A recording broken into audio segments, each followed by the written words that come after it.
અમરેલી શહેરના ચક્રગઢ રોડ ઉપર વર્ષોથી માથાના દુખાવા સમાન રહેલી ટ્રાફિક સમસ્યાનો અંત. ફાટકની જગ્યાએ નવનિર્મિત ડબલ અંડરબ્રિજનું સાંસદ ભરત સુત્રિયાના હસ્તે લોકાર્પણ. હોસ્પિટલ, સ્કૂલ અને ભારે વાહન વ્યવહારને ધ્યાનમાં રાખી એકના બદલે 2 અંડરબ્રિજ બનાવાયા. સ્થાનિક આગેવાનો અને નાગરિકોની રજૂઆતો બાદ દિલ્હી સુધી રજૂઆત કરી મંજૂરી અપાવવામાં આવી.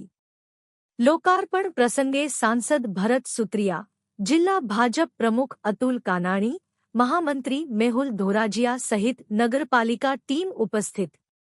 ડબલ અંડરબ્રિજ શરૂ થતાં વાહનચાલકો અને નાગરિકોને મોટી રાહત. સ્થાનિક લોકોએ સમસ્યા ઉકેલવા બદલ સાંસદનું સન્માન કરી આવકાર કર્યો.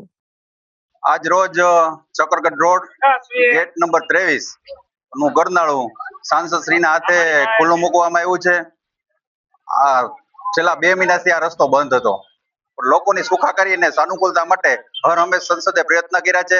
આજે ગરનાળું છે એ સિંગલ હતું, પણ અહીંયા આગળ સંકુલ અને રોડનો ટ્રાફિક જોઈ અને અમારી અને સાંસદની મીટિંગ વચ્ચે એવી ચર્ચા થઈ કે ભાઈ આ ગરનાળું જો ડબલ થાય તો કાયમી માટે પ્રશ્નનું નિવારણ થાય.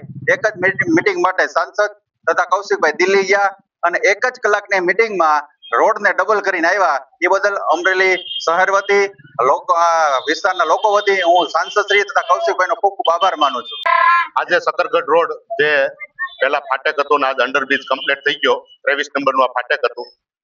જ્યારે મંજૂર થયું ત્યારે 1 અંડરબ્રિજ હતો. પછી કૌશિકભાઈ, અમે સંગઠન, અતુલભાઈ, મેહુલભાઈ, તમારા વિજયભાઈ, તમામ સદસ્ય ભેગા થયા. કીધું 50 વર્ષ પછી આ અમરેલીનું શું થાય, ટ્રાફિક કેવું થાય. તો રેલવે પાસે રજૂઆત કરી. 3 વખત આલો અમે બધાએ ગાંધીનગર દિલ્હી ગયા અને રેલ મંત્રીએ આપણને મંજૂરી તાત્કાલિક 1 મહિનાની અંદર આપી અને અંડરબ્રિજ 2 કર્યા. જે એક અંડરબ્રિજ 4.5 મીટરનો છે, એવા 9 મીટર ટોટલ. 4.5 મીટરનું એક, એટલે એવા 2 કર્યા, એટલે ટોટલ ડબલ આપણે થઈ ગયા. અને આજે એનો શુભારંભ કર્યો અને આજે જે અંડરબ્રિજ બન્યો છે એને ખુલ્લું મૂકવામાં આવ્યો છે.